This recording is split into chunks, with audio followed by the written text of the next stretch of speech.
ഹരേ കൃഷ്ണ. വീണ്ടും ഒരു ഏകാദശി കൂടി വന്നെത്തി. എന്നാൽ ഈ പ്രാവശ്യത്തെ ഏകാദശിക്ക് ഒരു പ്രത്യേകതയുണ്ട്. ഈ ഏകാദശി മുതലാണ് നമ്മൾ എല്ലാവരും ഏകാദശി വ്രതം ആരംഭിച്ചു തുടങ്ങിയത്, ഏകാദശി ഉണ്ടായത്. ഏകാദശി ഒരു ദേവിയാണ് എന്ന് എല്ലാവർക്കും അറിയാല്ലേ. ആ ദേവി ഉണ്ടായ കഥയാണ്. ഏകാദശിയുടെ ഉത്ഭവമാണ് ഈ ഏകാദശി. അതുകൊണ്ട് തന്നെ ഇനിയും ഏകാദശി വ്രതം ആരംഭിച്ചിട്ടില്ലാത്തവർ ഈ ഏകാദശി മുതൽ നമുക്ക് വ്രതമെടുക്കാം. ഒരു വർഷം ഭഗവാനായിക്കൊണ്ട് 26 ഏകാദശി നമുക്ക് എടുത്ത് സമർപ്പിക്കുവാനായിട്ട് സാധിക്കും. ചില വർഷം 25 ഉള്ളൂ, അത് എടുത്ത് സമർപ്പിക്കുവാനായിട്ട് സാധിക്കും. അപ്പോൾ ഈ പ്രാവശ്യം 2025 നവംബർ 15 ശനിയാഴ്ചയും മലയാള മാസം തുലാമാസം 29 അതുപോലെ ഹിന്ദുമാസമായ മാർഗശീർഷ മാസത്തിലെ കൃഷ്ണപക്ഷത്തിൽ വരുന്ന ഏകാദശിയാണ് ഇപ്രാവശ്യം. ആ ഏകാദശി ഉൽപ്പന്ന ഏകാദശി എന്നും അല്ലെങ്കിൽ ഉൽപ്പത്തി ഏകാദശി എന്നും അറിയപ്പെടുന്നു. ഭഗവാൻ തന്നെ ഭഗവത്ഗീതയിൽ പറയുന്നു, ബൃഹത്സാമ തഥാ സാംനാം ഗായത്രി ഛന്ദസാമഹം മാസാന മാർഗശീർഷോകം ഋതൂനാം കുസുമാകരഹ. സാമവേദങ്ങളിൽ ബൃഹത്സാമവും ഛന്ദസ്സുകളിൽ ഗായത്രിയും മാസങ്ങളിൽ മാർഗശീർഷമാസവും ഋതുക്കളിൽ വസന്തവും ഞാനാകുന്നു എന്ന് പറയുകയാണ്. അപ്പോൾ എത്ര പ്രത്യേകതയുള്ള ഏകാദശിയാണല്ലേ.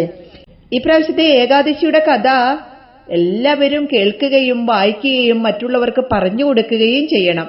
ഭഗവാൻ അർജുനനോടാണ് ഈ പ്രാവശ്യം പറയുന്നത് ഏകാദശിയുടെ ഉത്ഭവം.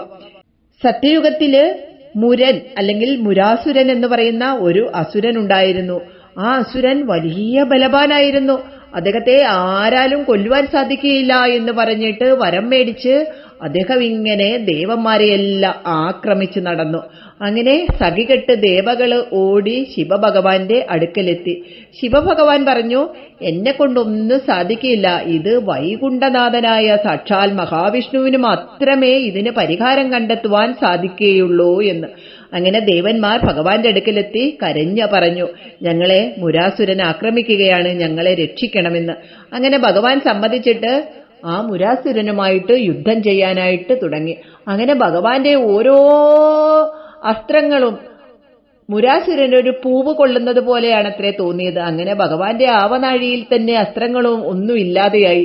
അങ്ങനെ അവസാനം അവർ തമ്മിൽ ദ്വന്ദ്വയുദ്ധം ആരംഭിച്ചു. അങ്ങനെ 1000 സംവത്സരങ്ങൾ കഴിഞ്ഞു പോയത്രേ. ഭഗവാൻ ലാസ്റ്റ് മടുത്തിട്ട് ഒരു ഹേമവതി എന്ന് പറയുന്ന ഒരു ഗുഹയ്ക്കകത്ത് പോയിരുന്ന് നിദ്ര കൊണ്ട്. അങ്ങനെ ഭഗവാൻ ഉറങ്ങിപ്പോകുന്ന തക്കം നോക്കി ആ മുരാസുരൻ ഓടി വന്ന് ഭഗവാനെ കൊല്ലുവാനായിട്ട് തുടങ്ങുകയും ആ ഭഗവാനിൽ നിന്ന് ഒരു ദേവി ഉണ്ടാകുകയും ആ ദേവി ആ മുരാസുരനെ വധിക്കുകയും ചെയ്യുകയാണ്. അങ്ങനെ ഒച്ച കേട്ടിട്ട് ഭഗവാൻ ഉണർന്നു നോക്കിയപ്പോൾ തന്റെ മുമ്പില് മുരാസുരൻ ചത്തുകിടക്കുന്നു, ഒരു ദേവിയും നിൽക്കുന്നു. നീ ആരാണ്, എന്താണ് സംഭവിച്ചത് എന്ന് പറഞ്ഞ് അങ്ങനെ ആ ദേവി കഥ പറഞ്ഞിട്ട് നിനക്ക് എന്താണ് വേണ്ടത് എന്ന് ചോദിക്കുകയാണ്. അപ്പോൾ പറയുകയാണ്, എന്നെ എപ്പോഴും ഓർക്കുവാൻ വേണ്ടി ഇന്ന് ഏകാദശി ദിനമാണ്.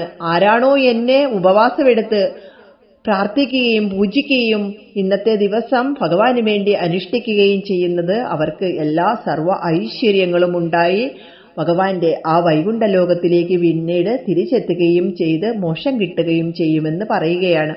അങ്ങനെ ആ ദേവിക്ക് ഏകാദശി എന്ന പേര് കൊടുത്തിട്ട് അന്ന് മുതലാണത്രേ ഏകാദശി വ്രതം ഉണ്ടായത്. അങ്ങനെ എല്ലാവരും ഈ കഥ എല്ലാവരോടും പറഞ്ഞു കൊടുക്കുക. നമ്മളും ഏകാദശിയുടെ അന്ന് ഈ കഥ ഒന്നും കൂടി അനുസ്മരിക്കുക. അങ്ങനെ ഏകാദശി വ്രതം എടുക്കുക. ഇപ്രാവശ്യത്തെ ഏകാദശി തുടങ്ങുന്നത് നവംബർ 15 പുലർച്ചെ 12:49 മുതൽ നവംബർ 16 പുലർച്ചെ 2:37 വരെയാണ്. അതുകൊണ്ട് തന്നെ പാരണ സമയം വരുന്നത് ഉച്ച കഴിഞ്ഞിട്ടാണ്. 1:17 മുതൽ 3:38 വരെയാണ്. മഹാദ്വാദശി അല്ല, അതുകൊണ്ട് ഉച്ച കഴിഞ്ഞാണ് പാരണ ഈ പ്രാവശ്യം വീട്ടേണ്ടത്. അതുപോലെ ഹരിവാസര സമയം, നമ്മുടെ ഏകാദശി വ്രതത്തിന്റെ ഏറ്റവും പുണ്യമുഹൂർത്തമാണ് ഹരിവാസര സമയം. ഇപ്രാവശ്യം ഹരിവാസര സമയം വരുന്നത് 15-ാം തീയതി രാത്രി 8:37 മുതൽ 16-ാം തീയതി രാവിലെ 8:37 വരെ. പഞ്ചാംഗത്തിൽ കിടക്കുന്നത് 9:09 വരെയാണ് രാവിലെ. അതുകൊണ്ട് തന്നെ നമ്മൾ ഉച്ച കഴിഞ്ഞാണ് പാരണ വീടേണ്ടത്. 9 മണി കഴിഞ്ഞിട്ട് പാരണ ഇസ്കോൺകാരിട്ടിട്ടുണ്ട്. പക്ഷെ ഉച്ച കഴിഞ്ഞാണ് ഈ പ്രാവശ്യം പാരണ വീടേണ്ടത്. എല്ലാവരും അങ്ങനെ ഉച്ച കഴിഞ്ഞ് പാരണ വീടുക, അതാണ് ഉത്തമ സമയം. ഹരേ കൃഷ്ണ. കുറച്ച് സമയം കൂടി നമുക്ക് ഭഗവാന് വേണ്ടി എന്തെങ്കിലും വെള്ളമോ ഫ്രൂട്ട്സോ ഒക്കെ കഴിച്ചുകൊണ്ട് എടുക്കാമല്ലോ അല്ലേ. ഹരേ കൃഷ്ണ. ഇസ്കോൺകാര് രാവിലെയാണ് ഇട്ടിരിക്കുന്നത്. പക്ഷെ ഞാൻ പലരോടും ചോദിച്ചു, എല്ലാവരും പറയുന്നത് ഉച്ച കഴിഞ്ഞാണ് പാരണ വീട്ടേണ്ടത് എന്നാണ്. അതുപോലെ ദൃക് പഞ്ചാംഗത്തിലും ഉച്ച കഴിഞ്ഞാണ് സമയം കിടക്കുന്നത്. ഇസ്കോൺ ഫോളോ ചെയ്യുന്നവർ അങ്ങനെ ചെയ്യുക. ഹരേ കൃഷ്ണ. എല്ലാവർക്കും ഏകാദശി എങ്ങനെയാണ് എടുക്കുന്നത് എന്നറിയാം. ഉച്ച കഴിഞ്ഞ് വരുന്നത് കൊണ്ട് തന്നെ രാവിലെ വീണ്ടും കുളിച്ച് ശുദ്ധമായിട്ട് എന്തെങ്കിലും വെള്ളം മാത്രം കുടിച്ചുകൊണ്ടോ അല്ലെങ്കിൽ പഴവർഗ്ഗങ്ങളൊക്കെ ഭക്ഷിച്ചുകൊണ്ട് ഉച്ച തിരിയുന്നിടം വരെ ഇരിക്കുക. ദശമി, ഏകാദശി, ദ്വാദശി, അങ്ങനെ ആ 3 ദിനങ്ങളിലായിട്ട് നമുക്ക് ഭഗവാന്റെ നാമങ്ങൾ ചൊല്ലുക. എന്തെങ്കിലും ആർക്കെങ്കിലുമൊക്കെ ചെറിയ ചെറിയ ദാനങ്ങൾ കൊടുക്കുക. മനസ്സും ശരീരവും ഭഗവാന് വേണ്ടി മാത്രമായിക്കൊണ്ട് മാറ്റിവെക്കുക. അന്യചിന്തകൾക്ക് ഇടകൊടുക്കാതെ. ഞാൻ എപ്പോഴും പറയുന്നത് പോലെ വിശന്നു വരുന്നവന് ഒരു നേരത്തെ അന്നം കൊടുക്കുക. പക്ഷി മൃഗാദികൾക്കും കൊടുക്കുക. നമ്മുടെ വീടിന്റെ മുമ്പിലൊക്കെ വരുന്ന പക്ഷികൾക്കും പൂച്ചകൾക്കും ഒക്കെ ഒരിറ്റ് അന്നം കൊടുക്കുക. അതാണ് ഏറ്റവും നല്ല വ്രതം. എല്ലാവർക്കും ഭഗവാന്റെ അനുഗ്രഹം ഉണ്ടാകട്ടെ. അതുപോലെ ദശമിയുടെ അന്ന് തന്നെ തുളസിയില നുള്ളി വെക്കുക. അതൊക്കെ എല്ലാവർക്കും ഇപ്പൊ അറിയാം. പിന്നെ നമ്മൾ ഇത് പറയുമ്പോൾ അങ്ങ് പറയുന്നതാണ്. നമുക്ക് എല്ലാവരുടെയും ആഗ്രഹം മോക്ഷം കിട്ടണമെന്നാണല്ലേ. അങ്ങനെ നമുക്ക് ആ മോക്ഷത്തിനായിട്ട് ഭഗവാന്റെ ഏകാദശി വ്രതമെടുത്ത് നമുക്ക് ഭഗവാന് സമർപ്പിക്കാം. അതുപോലെ രോഗദുരിതങ്ങൾ ഒഴിഞ്ഞു പോകും. നമുക്ക് അമിതവണ്ണമൊക്കെ ഉള്ളവർക്കൊക്കെ ഈ ഏകാദശി വ്രതം ഒരുപാട് നല്ലതാണ്. ആ 3 ദിവസങ്ങളിൽ നമ്മൾ ഭക്ഷണം നിയന്ത്രിക്കുമ്പോൾ തന്നെ നമ്മുടെ ആ ദുർമേധസ്സുകളൊക്കെ തനിയെ പോയിട്ട് രോഗങ്ങളില്ലാതെയാകും. അതാണ് ഇതിൻ്റെ അകത്തെ മെയിനായിട്ട് നമുക്ക് ഭഗവാൻ തരുന്ന ഒരു വരവാണത്. അതുകൊണ്ട് എല്ലാവരും ഏകാദശി വ്രതം അനുഷ്ഠിക്കുക. ഹരേ കൃഷ്ണ.